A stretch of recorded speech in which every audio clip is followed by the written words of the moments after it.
Gethsemane பூங்காவிலே கதறி அழும் ஓசை. கெத்செமனே பூங்காவிலே கதறி அழும் ஓசை. எத்திசையும் தோனிக்கின்றது, எங்கள் மனம் திகைக்கின்றது. கண்கள் கலங்கிடுவே, கண்கள் கலங்கிடுவே. கல்வாரி அன்பை எண்ணிடும் வேளை கண்கள் கலங்கிடுவே. கர்த்தாவும் பாடுகள் இப்போதும் நினைத்தால் நெஞ்சம் நெகிழ்ந்திடுவே. மகிமை உண்டாவதாக. இன்று இந்த இணைய வழி தியானத்திற்கு உங்களை வரவேற்பது எனக்கு மிகவும் மகிழ்ச்சி. எங்கள் குடும்பத்தின் சார்பாக வாழ்த்துதலையும் இந்த வாக்கியத்திற்காக கர்த்தரை நான் ஸ்தோத்திரிக்கிறேன். இன்று நம்முடைய தலைப்பு எண்ணெய், தெய்வீக முன்னெடுப்பு, தாவீது. வாசிக்கும்படியாக தெரிந்து கொள்ளப்பட்ட வேத பகுதி 1 சாமுவேல் 16ஆம் அதிகாரம் 13ஆம் வசனம். அப்பொழுது சாமுவேல் தைல கொம்பை எடுத்து அவனை அவன் சகோதரர் நடுவிலே அபிஷேகம் பண்ணினான். அந்நாள் முதல் கொண்டு கர்த்தருடைய ஆவியானவர் தாவீதின் மேல் வந்து இறங்கியிருந்தார். சாமுவேல் எழுந்து ராமாவுக்கு போய்விட்டான். இந்த வசனத்துல 16ஆம் அதிகாரம் 13ஆம் வசனத்துல 3 விசேஷமான காரியங்களை பார்க்கிறோம். எண்ணெய், அபிஷேகம், பரிசுத்த ஆவியானவர். எண்ணெயால் எதற்கு அபிஷேகம் செய்யப்படுகிறது? அது ஒரு அடையாளமாக நம்ம பார்க்கிறோம்.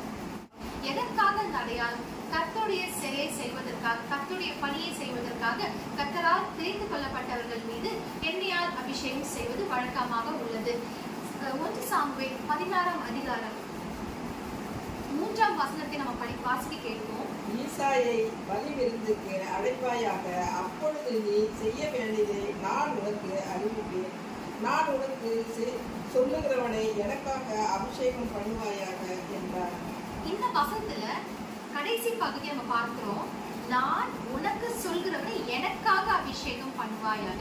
எனக்காக, கர்த்தருக்காக, கர்த்தருடைய செயலை செய்வதற்காக, கர்த்தரின் சித்தத்தை செய்வதற்காக, கர்த்தருடைய மக்களை வழி நடத்துவதற்காக கர்த்தர் ஒருவரை தெரிந்து கொள்கிறார். கர்த்தருடைய ஆவியானவர் அவர்கள் மீது தங்கி இருக்கிறார், இறங்கி இருக்கிறார். கர்த்தருடைய ஆவியானவர் ஒருவர் மீது இறங்கி இருக்கிறார் என்று சொல்ல போனா கர்த்தர் அவர்களை வழிநடத்த வல்லவரா இருக்கிறார், தகுதிப்படுத்த வல்லவரா இருக்கிறார். அவரே சுகத்தை கொடுக்கிறார், ஆசீர்வாதத்தை கொடுக்கிறார், மேன்மையை கொடுக்கிறார், வழி நடத்துகிறார், தகுதிப்படுத்துகிறார். கர்த்தருடைய செயலை செய்வதற்காக, கர்த்தருடைய சித்தத்தை செய்வதற்காக கர்த்தருடைய பரிசுத்த ஆவியானவர் அவர்களை தகுதிப்படுத்துவதற்காக அவர்கள் மீது இறங்கியிருக்கிறார். இதுவே கர்த்தர் தாமே முன்னெடுத்து காரியங்களை செய்கிறார். கர்த்தர் எப்படி முன்னெடுக்கிறார் என்பதை 1 சாமுவேல் 16ஆம் அதிகாரம் 1ஆம் வசனத்தை பார்க்கலாம். வாசிக்க கேட்போம். ஈசாய் பலி விருந்துக்கு அழைப்பாயாக, அப்பொழுது நீ செய்ய வேண்டியதை நான் உனக்கு அறிவிப்பேன். நான் உனக்கு சொல்லுகிறவனை எனக்காக அபிஷேகம் பண்ணுவாயாக என்றார். இந்த பகுதி கர்த்தர் தாமே அவர் முன்னெடுக்கிறார். திலேகின் ஆகிய ஈசான் எடுத்துக்கொண்டே அவரை அனுப்புறார். அவன் குமாரில் ஒருவனை நான் ராஜாவாக தெரிந்து கொண்டேன். அவரை தெரிந்து கொண்டார், அவரை முன்னெடுத்துட்டார். சாமுவேலும் அவருடைய வார்த்தையை கேட்டு அந்த இடத்திற்கு போகிறார். ஒவ்வொரு குமாரனாக அவர் வருகிறார்கள். ஒவ்வொரு குமாரனை அவர் பார்க்கும் பொழுது இவனாயிருக்குமோ இவராயிருக்குமோ என்று அவர் யோசித்துக் கொண்டிருக்க வேளையில கர்த்தர் சொல்லுகிறார், புற தோற்றத்தை பார்க்காதே. அவர் ஒவ்வொரு குமாரரையும் புறக்கணித்துக் கொண்டே இருந்தார். அப்பொழுது தாவீது வருகிறான். தாவீதை பார்க்க சிறுவனா இருக்கிறான், மெய்ப்பனா இருக்கிறான். ஆனால் கர்த்தர் தாவீதை பார்த்த உடனே 1 சாமுவேல் 16ஆம் அதிகாரம் 12ஆம் வசனத்தை வாசிக்க கேட்போம். ஆள் அனுப்பி அவனை அழைப்பித்தான். அவன் சிறந்த மேனியும் அழகிய கண்களும் நல்ல ரூபமுள்ளவனுமாய் இருந்தான். அப்பொழுது கர்த்தர், இவன் தான், நீ எழுந்து இவனை அபிஷேகம் பண்ணு என்றார். கர்த்தர் தாவீதை கண்டவுடன், இவன்தான், நீ எழுந்து இவனை அபிஷேகம் பண்ணு என்றார். கர்த்தர் தாவீதை தெரிந்து கொண்டார். தாவீதை தெரிந்து கொண்டு எண்ணெயால் அபிஷேகம் செய்து ராஜாவாக அவனை முடிசூட்டினார். ஏற்ற காலம் வரும்போது கர்த்தர் அவனை உயர்த்தினார். நம்ம வாழ்க்கையையும் கர்த்தர் நம்மை தெரிந்து கொள்கிறார். நம்ம வாழ்க்கையில அவர் முன்னெடுக்கிறார், காரியங்களை செய்கிறார். கர்த்தர் காரியங்களை செய்யும் பொழுது எல்லாவும் நன்மைக்கு ஏதுவாய் மாறும், நேர்த்தியாய் மாறும். கர்த்தர் தாமே உங்களை ஆசீர்வதிப்பாராக. ஆமென். பிதாவே ஆசிரியர் கொடுத்த நல்ல நாளுக்காக கொடி நன்றி இந்த நாட்களிலே ஆடின மாத்திரை குறித்து அந்த இதயத்தளித்து மூலமாய் கர்த்தாவே தியானிக்கும்படியாக உங்களுடைய திருச்சபை பிள்ளைகளோடு பகிர்ந்து கொள்ளும்படியான ஒரு வாய்ப்பு கொடுக்கிறேன்.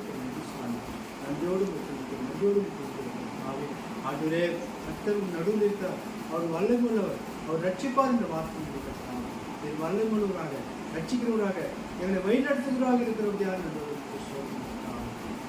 ரெண்டு நாட்களிலே கர்த்தாவே மாத்திரமில்லை அனுதினமும் வார்த்தையை தியானிக்க ஆண்டவரே கர்த்தாவே ஜெபிக்க இன்னும் நாங்கள் ஆவிக்கிற வாழ்க்கையில் முன்னேற எங்களுக்கு திரும்ப செய்தியாக திருச்சபை மக்கள் எல்லாரையும் ஆண்டவரே நீர் ஆவிக்கிற பிரகாரமான ஆசை, சரீர பிரகாரமான ஆசை, உலக பிரகாரமான ஆசிரியத்து அவர்களை வழிநடத்த முடியாது சொல்லுவோம். ஆண்டவரே நன்றியோடு சோத்தும் தொடர்ந்து இந்த வார்த்தையும் ஆண்டவரே அபிஷேகத்தை குறித்து தியானிக்கப்பட்ட இந்த வார்த்தையை கற்று ஆசை திரும்பியாக சொல்லுவோம். எல்லாத்துக்கும் உதிகனமாக என்பதை சொல்லுவோம்.